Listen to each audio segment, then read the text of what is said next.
Welcome to the next video of continuity and differentiability. Today we will learn everything about differentiability. पहली चीज़ differentiability होती क्या है? Let's read the definition, then I'll explain. A differentiable function of one real variable is a function whose derivative exists at each point in its domain. यानी कि किसी भी function fx का derivative यानी कि जो f डैश x है वो हमेशा एग्जिस्ट करना चाहिए x में. सो डेरिवेटिव का मतलब क्या होता है? Basically slope of the tangent line which is form. As a result अगर आप ग्राफ बनाओगे, the graph of a differential function must have a tangent line at each point in its domain. ये उसका ज्योमेट्रिकल मीनिंग हो गया. यानी कि जो लाइन बनाओगे, जो टेंजेंट लाइन है वो हमेशा स्मूथ बननी चाहिए. कोई ब्रेक, बेंड्स या कस्प नहीं आने चाहिए, बीच में कोई गैप नहीं आना चाहिए. अब डिफरेंशिएबिलिटी जो हमने 11th स्टैंडर्ड में पढ़ी थी वो क्या थी? हमने पढ़ा था कि अगर f कोई भी रियल वैल्यू फंक्शन है और c कोई पॉइंट है उसके डोमेन में, तो f डैश x निकालने का क्या तरीका होता है? Limit h tends to 0 f of x plus h minus f of x upon h. ये हो गया how to find the derivative of a given function f. Okay, ये वो फॉर्मूला था. अब डिफरेंशिएबिलिटी अगर चेक करनी है तो कैसे करनी है? चेक करिए. डिफरेंशिएबिलिटी जैसे लिमिट में right hand and left hand दोनों लिमिट थी, वैसे ही डिफरेंशिएबिलिटी में लेफ्ट हैंड डिफरेंशिएबिलिटी जिसमें limit x tends to a minus है, F X minus F A upon X minus A. अब ऑब्वियसली a माइनस का क्या मतलब होगा कि x की value little less than a. तो मतलब हम पुट क्या करेंगे? x को a minus h where h tends to 0. Little मतलब h अप्रॉक्सीमेटली टेंडिंग टू 0 है.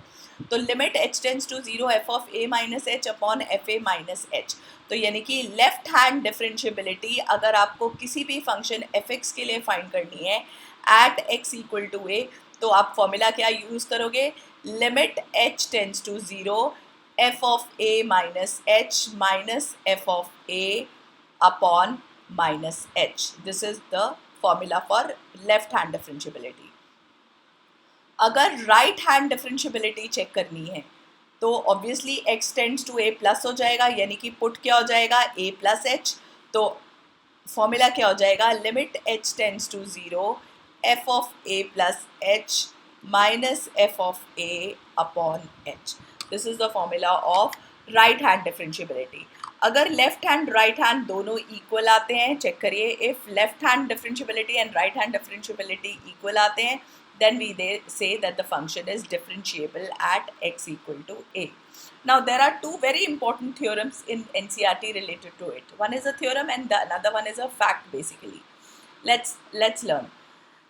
If f is a differential function at point c, उसने बोल दिया कि जो f है वो differential है, then it is also continuous. आपको प्रूव करना है. अगर f differentiable है at c, तो ये तो क्लैरिटी आई गई कि फर्स्ट प्रिंसिपल से f dash c equals to limit x tends to c fx minus fc upon x minus c होगा. राइट चिल्ड्रन, आगे करते हैं. सपोज करिए यहाँ पे मुझे, अब मैंने क्या किया है, ये जो चीज़ है f but for x is not equal to c, मतलब अगर x c के इक्वल नहीं है तो क्या होगा? तो fx minus f of c, can I say fx minus f of c can be written as fx minus F c. अब मैंने ये x माइनस सी को मल्टीप्लाई और डिवाइड कर दिया है. राइट, अब मैं दोनों साइड लिमिट ले लूँगी. Limit x tends to c, limit x tends to d. Check करो, ये मेरा पूरा टर्म यहाँ बन गया है. यानी कि this complete term fx minus F C upon x minus C को मैं क्या बोल सकती हूँ? मैं f डैश सी बोल सकती हूँ बाय डेफिनेशन ऑफ डिफरेंशिएबिलिटी. तो इस पूरे की जगह मैंने क्या लिख दिया? f डैश सी लिख लिया. Limit x tends to c x minus C. अब x की जगह मैं अगर c डालूंगी children, so c minus C तो 0 हो जाएगा. 0 इंटू एनीथिंग इज व्हाट? 0. तो कैन आई से ये वाला भी टर्म उधर चला जाएगा. तो limit x tends to c f x is equal to limit x tends to c f of c, and limit x tends to c f of c जो है वो क्या होगा? वो तो कांस्टेंट ही रहेगा, f ऑफ c ही रहेगा. तो चेक करिए, यही डेफिनेशन होती है ना कंटिन्यूटी की, कि कोई भी फंक्शन कंटिन्यूअस तब होता है जब limit x tends to c f x equal आ जाता है f ऑफ c के. राइट, सो इसका मतलब अगर हम मान के चल रहे हैं कि कोई फंक्शन डिफरेंशिएबल है तो वो जो है वो कंटिन्यूस होना ज़रूरी है, right? Then it is continuous at point C. तो I can say that every differential function is a continuous function. All right, children, this is what. And obviously opposite is not true, this you have to remember. Okay, every continuous function is not differentiable. All right, let's talk about जो मैंने आपको पिछले slide में सिखाया है कि left hand limit and right hand left hand differentiability and right hand differentiability question में use कैसे करनी है. Let's talk about. There are only two questions in NCERT which is based on the logic of differentiability. Let's solve these questions, children. Exercise 5.2 I'm doing just question 9 and 10 क्योंकि यही differentiability आपको prove करना है that they are not differentiable. यानी कि not differentiable means left hand derivative should not come equal to right hand derivative. तो पहले तो देख लेते हैं किस पे चेक करना है. हमें डिफरेंशिएबिलिटी किस पे चेक करनी है? At x is equal to 1. Left hand means limit h tends to 0 f of this I am writing LHT. Okay children, so 1 minus h minus f of 1 a पे check कर रहे हैं, x tense to a यहाँ पे क्या है question में 1, तो अपॉन माइनस h, ये लेफ्ट हैंड है.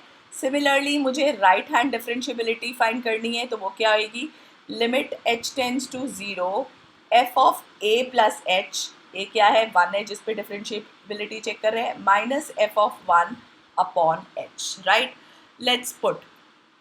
अगर मैं इस पे पुट करूँ, x की जगह पुट कर देते हैं बेटा 1 माइनस h, तो क्या आएगा? ये mod of 1 minus h minus 1 minus f of 1 क्या आएगा? Mod of 1 minus 1 upon minus h. Right children, now let's do this. Modulus of 1 mine, ये और ये तो कैंसिल ही हो गया, तो यहाँ पे क्या आ गया? h आ गया और डिनोमिनेटर में माइनस h है, और ये 1 एंड 1 कैंसिल होके यहाँ पे तो 0 ही आ गया. तो यानी कि हमारा आंसर क्या आया? माइनस 1. लेट्स चेक कि राइट हैंड डिफरेंशिएबिलिटी क्या आ रही है. Again limit h tends to 0. अब x की जगह हम क्या पुट करेंगे? 1 प्लस एच. राइट, इस वाले x की जगह मैंने रिप्लेस कर दिया 1 plus h. Minus f of 1 क्या होगा? x की जगह 1, सो माइनस 1 अपॉन h. तो अगेन ये कैंसिल, ये और ये कैंसिल, तो आंसर क्या आया? h by h. Again limit h tends to 0 h by h, ये तो कैंसिल ही हो गया, तो क्या आ गया? 1. तो चेक करो क्या लेफ्ट हैंड डिफरेंशिएबिलिटी इक्वल आई है राइट हैंड के?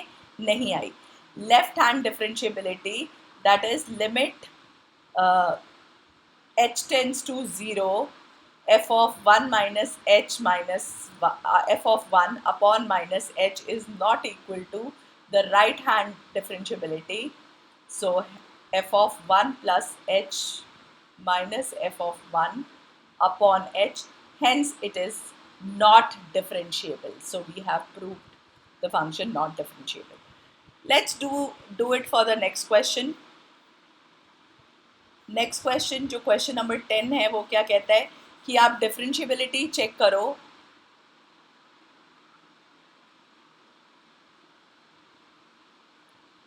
आप डिफरेंशिएबिलिटी चेक करो at x is equal to, क्या देर बोला है उसने? 1 एंड 2 बोथ. सो हम 10 कर रहे हैं, पहले 1 पे चेक करते हैं. अच्छा, नॉट डिफरेंशिएबल प्रूव करना है, पहले 1 पे और फिर 2 पे करेंगे. पहले हम 1 पे चेक कर रहे हैं. Again limit h tends to 0, 1 पे ही करना है तो फॉर्मूला सेम ही रहेगा. एक ही जगह मैंने 1 डाला हुआ है ऑलरेडी, तो ये क्या आ गया? Greatest integer value of 1 minus h minus greatest integer value of 1 upon minus h. Now children, what is the greatest integer value of 1 minus h? 1 minus h means 0 point something आएगा, और 0 point something की greatest मतलब 0 point x, तो 0 point x की greatest integer value क्या हो जाएगी बेटा? 0. सो दिस इज 0. 1 की greatest integer value 1 upon minus h, तो आंसर क्या गया? माइनस माइनस कैंसिल हो गया. लिमिट h टेंस टू 0 है, तो आंसर आ गया infinity. 1 upon 0 is infinity. Similarly ये चेक करेंगे, तो greatest integer value of 1 plus h minus greatest integer value of 1 upon h. Again limit h tends to 0. Greater integer value of one क्या थी, 1 + h क्या आएगी, 1 point something, and 1 point something का greatest integer value क्या होगा, 1 होगा। Great, याद है ना, ग्रेटेस्ट इंटीजर वैल्यू मीन्स जो उसके पास, उस वैल्यू के पास जो लोएस्ट होल नंबर है, राइट, माइनस इसका 1 ही आया upon h। So this is limit h tends to 0। Hello, right children. So इसका आंसर क्या आया, 0। क्या इन्फिनिटी और 0 इक्वल है, no they are not equal. So therefore it is not differentiable at x equal to 1। Similarly अगर आपको x equal to 2 पे check करना है तो आप सिर्फ ये चेंजेस कर दोगे, तो 2 - h की ग्रेटेस्ट इंटीजर वैल्यू जो है वो क्या आएगी बेटा, 2 - 1 means 2 - h means 1 point something, again 1 point something means 1, this is -2, so 1 - 2 is -1 by -h, right? So it will be 1 by h, again infinity. Similarly अगर इसमें मैं 1 की जगह 2 कर दूं हर जगह, तो 2 + h मतलब 2, 2 - 2 again 0, that is again क्या 0 इन्फिनिटी की इक्वल है, नहीं है, hence they are not, the function is not differentiable at x equal to 2 also. So this is all about differentiability. That means हम exercise 5.2 का question number 9 and 10 कर चुके हैं।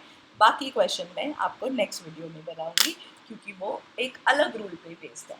If you have any doubt in differentiability, kindly mention in the comment below. I will definitely get back to you. Thank you, children.